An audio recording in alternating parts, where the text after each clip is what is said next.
또 나가요? 네. 화면도 나가요. 여기는 화면이 나갑니다. 그렇다고 아무 말 안 하시고 갑자기 이러시면 또 안 되고요. 네, 시작했습니다. 네. 시작을 하나요? 아니요. 아직 3분 있다가 50분 딱 되면 이제 공식적으로 시작하고요. 지금 이제 비공식적으로. 그러니까 저희가 이런 거죠. 네. 지금 이렇게 나가고 있어요.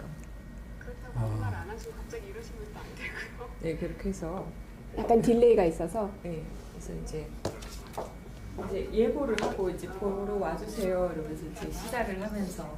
근데 어제 보좌관님이 수석님 넥타이를 매야 되는 거 아니야 이러시더라고요. 그래서 제가 그랬죠. 아, 우리 수석님들 가운데 몇 안 되는 넥타이 안 매도 이 각이 나오는 분이신데 왜 매냐고요. 아, 저는 이게 그 얘기 안 하셨어요? 화면이나 사진이 네. 잘 안 나와. 그래요? 그런가? 저는 잘 나오시는 분이라고 생각했는데. 아니. 그래서 그 사진 선거 때 사진 보고 내 실물 보는 사람들은 네. 아씨 실물이 낫다는 분들이 오고 있습니다. 형님 화면 그래? 좋은데요? 인상 좋으시다. 어디 봐요, 어디 이미 봐요? 방송 나옵니다. 화면발이 어디 돼? 잘 나오고 있습니다. 오네요. 그래, 제가 잘 나오고 조정 좀 계시는데요? 이렇게 잡고 있을까요? 네. 이렇게 좀. 네, 맞습니다. 사진이나 이 여기 어디냐고 하는데 일자리 수석님 방입니다. 네. 형님 여기 보고 인사 한마디. 인스타그램 친구분들. 네, 안녕하세요. 정태호입니다. 저는 일자리 수석입니다. 반갑습니다. 아이고 어색해라. 아이고, 어색해? 나 네. 자연스럽게. 네.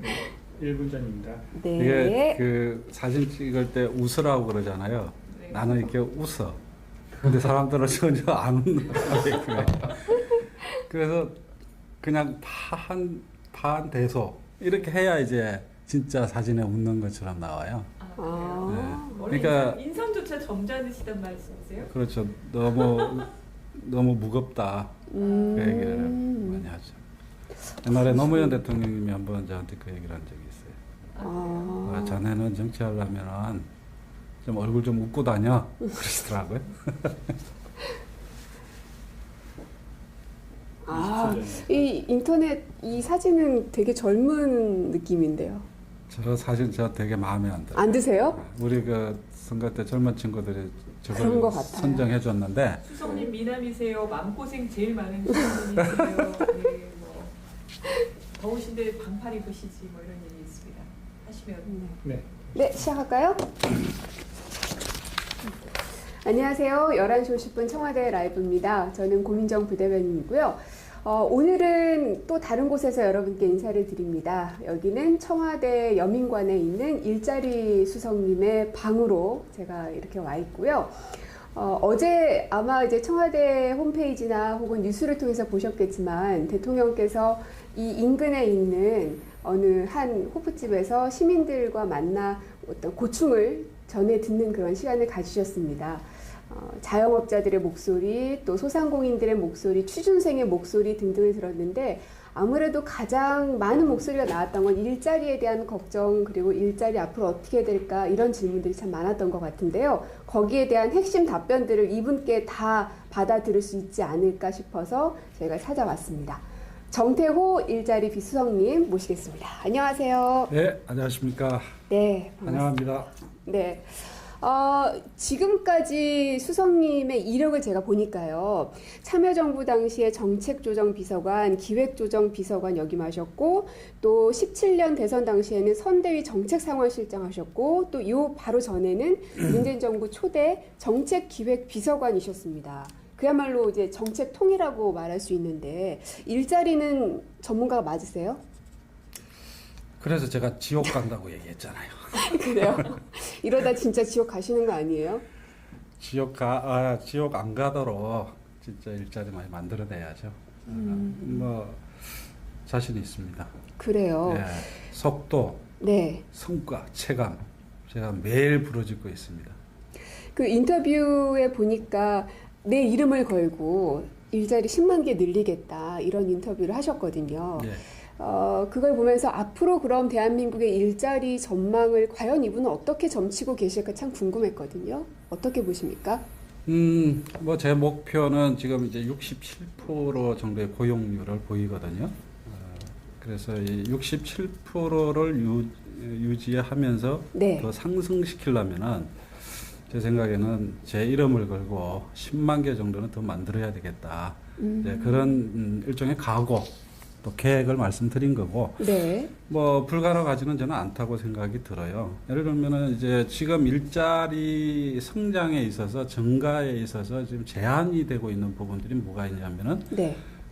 특히 이제 제조업 부분의 구조 조정, 조선업이라든가 아니면 이제 자동차 산업 네. 그런 건데 조선업 같은 경우는 연말 되면은 이제 구조 조정이 거의 다 끝나가지고 내년 정도 되면은 이제 그 증가 쪽으로 늘어날 것 같고 예. 자동차 부분도 지금 되게 어려운데 이번에 개별 소비세 인하하면서 소비가 늘어나면서 일자리도 많이 늘어날 것이다 이렇게 보고 있고요.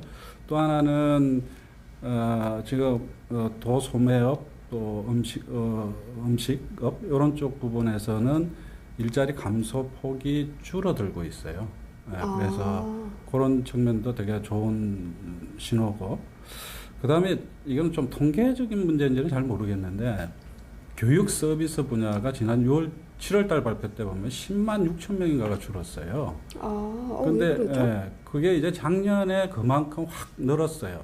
원래 이제 교육 서비스 분야가 이 아동 인구가 줄어들고 있어가지고 전체적으로 보면 쭉 마이너스를 겪고 왔는데 작년에 6월달에 갑자기 확 올라갑니다. 근데 이게 이제 어떤 이유인지는 모르겠는데 저희도 열심히 지금 찾고 있습니다 원인을. 근데 이 효과가 일종의 얘기하는 기저 효과라 그러죠.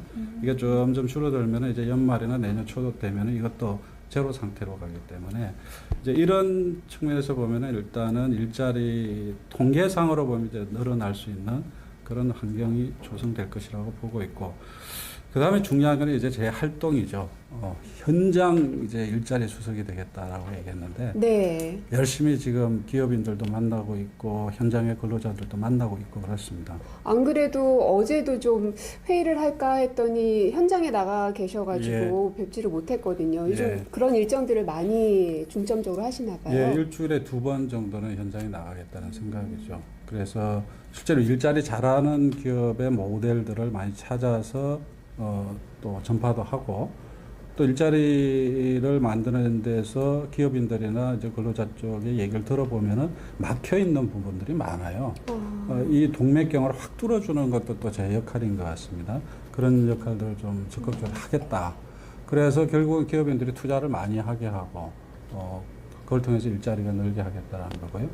또 특히 제가 좀 주목하는 거는 저는 지역이라고 봅니다. 지방. 네. 이번에 지방선거를 치르면서 단체장들이 공통적으로 내걸었던 게 일자리였어요. 네. 거기에 일자리 정책이 무궁무진합니다. 이거를 우리가 중앙정부 차원에서 잘 길을 만들어주면은 저는 거기에서 일자리가 훨씬 많이 나올 수 있다고 생각이 들고요. 그래서 자치단체장들하고 많이 만날 생각이고, 특히 이제 광주형 일자리 지금 네. 얘기하지 않습니까? 이거는 지금 지역 소멸 뭐 이런 얘기가 나오고 있는 상황인데, 이거는 지역을 살릴 수 있는 그런 정책이면서도 또 한편으로는 지역의 일자리를 만들어서 전체적으로 일자리 문제를 해결할 수 있는 아주 핵심적인 저는 그 길이라고 봅니다. 그래서 광주형 일자리 성공시키고 이걸 전국적으로 확산시키는 것 주력하고자 합니다. 네, 말씀하셨던 이 광주형 일자리라는 게 일자리를 늘리는 것도 있지만 그 지방 경제를 활성화시키는 그렇죠. 효과도 있는 건데 모르시는 분들도 좀 계실 것 같아요. 어떤 건지 좀 설명 부탁드릴게요. 예를 들면 광주형 같은 경우는 지역의 노사, 민정, 노동, 그다음에 사업, 그다음에 기업이죠. 네. 그다음에 이제 시민단체, 시민, 그다음에 정부. 이게 연합해서 일종의 공동의 사회적 합의를 이루는 거죠. 그래서 야 우리 지역에 이런 기업들 유치하자. 그리고 유치하기 위해서는 이런 인센티브를 주겠다. 그리고 뭐 고용이나 아니면 임금 수준을 이렇게 가자. 이렇게 이제 노사민정의 합의를 통해서 기업 유치 활동을 하는 거거든요. 그래서 광주에서 이제 기업들을 상대로 해가지고 로드쇼도 다 하고, 그래서 제가 알고 있기는 현대가 이제 공식적으로 야 우리가 여기 한번 관심을 가지고 투자해보자. 네. 그래서 지금 서로 협상을 하고 있는 거거든요. 거의 막바지에 와 있다고 제가 듣고 있습니다. 근데 이런 것들을 우리가 중앙정부가 적극적으로 지원하면은 지역에서 일자리가 만들어지는데 예를 들면은 이제 현대가 투자를 하면은 직간접 고용을 다 포함해서 거의 뭐 10,000명 이상이 된다라는 거거든요. 이렇게 좋은 일자리 만들기가 어디 있어요? 무엇보다 지역에서 일자리가 그만큼 증가한다는 건 굉장히 큰 의미가 있네요. 우리나라에서는 이게 처음 시도되는 건가요? 그렇죠. 우리나라에서는 처음이죠. 이런 그 방식이. 그럼 광주 말고 다른 지역들도 전파될 가능성 좀 높게 있죠. 보십니까? 왜 그러냐면은 제가 이제 자치단체장들 많이 만나 보면은 광주형 일자리에 대해서 엄청 관심이 많습니다. 지금 지역에 이 청년들이 막 빠져나가는 현상들 때문에 네. 걱정들이 많거든요. 또 한편으로 기업인들 만나보면 기업인들도 이 모델에 대해서 또 엄청 관심을 많이 가지고 있어요. 자기들이 국내에 투자를 해야 되는데 어디로 가면은 자기들이 좋은 조건에서 투자할 수 있느냐. 네. 이런 것들을 이제 많이 고민할 거 아닙니까? 그런데 이 광주형 일자리는 기업인들한테는 아주 좋은 그 매력적인 그런 길이 되는 거죠. 네. 방금 그 청년에 대한 말씀을 하셨는데 일자리 문제에 있어서 가장 예민하게 반응하는 층이 아마도 이제 청년층일 겁니다. 네. 그래서 그 청년 추가 고용 제도라는 걸 저희가 시행을 하고 있는데 목표가 9만인데 현재 2만 7천 정도라고 지금 발표가 됐는데요. 네. 그러니까 중소기업이 청년을 한 명 새로 뽑으면 정부가 또 그만큼 지원해 준다는 건데 일각에서는 언제까지 그렇게 계속 세금으로 지원할 것인가, 그만큼 우리나라 재정이 괜찮은가라는 목소리도 좀 있거든요. 이거는 그 정부가 할 수 있느냐 없느냐의 문제가 아니라 정부가 마땅히 해야 될 정부의 책임입니다. 왜 그러냐면 지금 25세에서 29세의 청년들이 인구는 계속 늘어나고 있거든요. 네. 그 층에서는 실업률이 제일 높아요. 근데 2021년, 22년 이후에는 5년 동안에 한 37만 명 정도가 인구가 줄어들어요. 아, 급격하게 줄어드네요. 네. 그러면서 그때는 어떻게 보면은 청년 이 노동자 수요가 네. 그 공급이 노동 공급이 줄어들 거예요. 그럼 그때는 사람 구하는 게 힘들지도 모른다고요.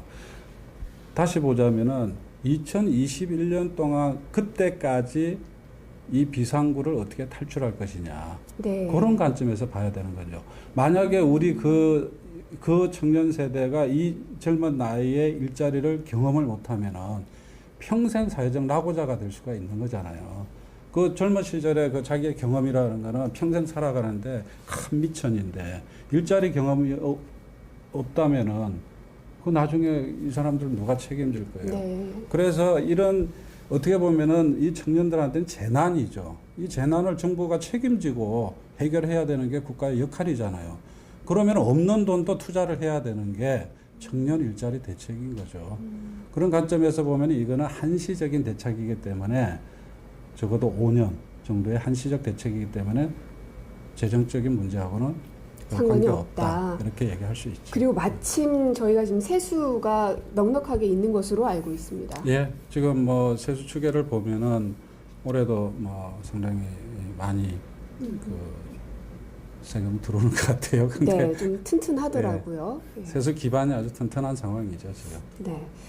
그 고용률에 대해서 앞쪽에서 이제 말씀을 하셨어요. 고용률은 67%로 지금 늘고 있다라고 말씀하셨는데, 근데 또 취업자 수는 또 주는 것 같다라고 그래요. 이게 네. 취업자 수, 고용률, 이 어떻게 저희가 분석해야 됩니까?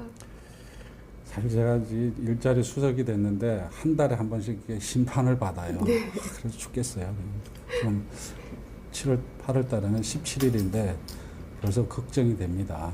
이 언론에서 이걸 또 가지고 어떻게 공격을 할까 걱정인데, 우리가 이렇게 고용 통계를 볼 때 취업자 수만 보게 되면은 좀 착시 현상이 있어요. 그리고 그 착시 현상이 어떤 결과로 나타나냐면은 이게 고용이 줄고 있다, 아니면은 경제가 급격히 나빠지고 있다, 이런 판단을 하게 되는 거죠.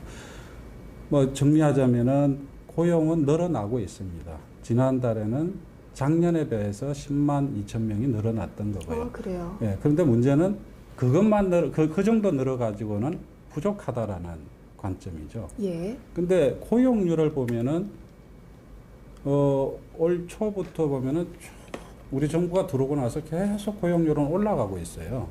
그래서 지금 지난달에 67.1%였고 지난달이 이제 60% 전년 고용률이 그렇거든요. 그럼 이해가 안 되는 거죠. 고용률은 올라가고 있고 상승 추세는 유지되고 있는데 취업자 수는 떨어졌다. 이 설명이 안 되는 거잖아요. 그래서 결국은 이 취업자 수의 증감, 이 네. 취업자 수는 작년 대비 올해 얼마가 늘었느냐를 보는 거거든요. 고용률은 현재 100명 중에서 몇 명이 일을 하고 있느냐를 보는 거죠. 그렇기 때문에 현재 이 두 가지 부분을 같이 봐줘야 네. 지금 고용률은 뭐 상승 추세면 이거는 견조하게 가고 있다. 그러나 이게 더 올라가려면 우리가 67%보다는 더 올라가야 되니 이번에 취업자 수는 작년 대비 더 갔었어야 된다. 뭐 이렇게 접근해야 되는 거죠. 그래서 대충 그 한국은행이나 그 다음에 통계청에서 분석한 거에 보면 올해는 뭐 15만 8천에서 또는 18만 정도 정도가 가야 된다. 이런 정도의 이게 노멀한 뭐 그런 수준이 아니겠냐 보는데 저는 거기다가 10만을 더 만들겠다. 이렇게 좀 호언장담하고 있죠. 네. 그 약속을 꼭 지켜주시리라 믿겠습니다. 지금 많은 분들이 글 올려주셨는데 군산 힘듭니다. 지역 일자리 챙겨주세요. 이런 말씀도 있고 또 가정주부의 일자리도 부탁드립니다. 외벌이가 너무 어렵습니다. 이런 얘기도 있고요. 지역마다 일자리 부족한 곳 많아요. 지역에 대한 이야기들이 참 많네요. 그리고 기업 투자가 많아져야 한다. 현금을 쌓아두기만 하면 안 된다. 이제 투자를 좀 촉진해달라라는 이런 말씀도 하셨고 또 건설 현장 노동자는 그 페이가 보장이 되지 않는다. 신용장을 만들어 주십시오. 뭐 이런 의견도 있네요. 네. 굉장히 그 현장의 목소리들을 들어보면 새로운 아이디어들도 참 많은 것 같습니다. 네. 그리고 또 무엇보다 가장 필요한 것, 질 좋은 일자리 만들어 주십시오. 예, 우리 고용정책에서 그래도 큰 성과라고 볼 수 있는 것이 상용직의 증가입니다. 작년 대비, 지난 통계를 보면 작년 대비 36만 명이 늘었어요, 상용직이. 네. 이것은 뭐냐면은 질 좋은 일자리로 바뀌어가고 있다라는 거죠. 그런 점에서 우리 문재인 정부의 고용정책에 저는 큰 성과 중에 하나라 이렇게 보고 있습니다.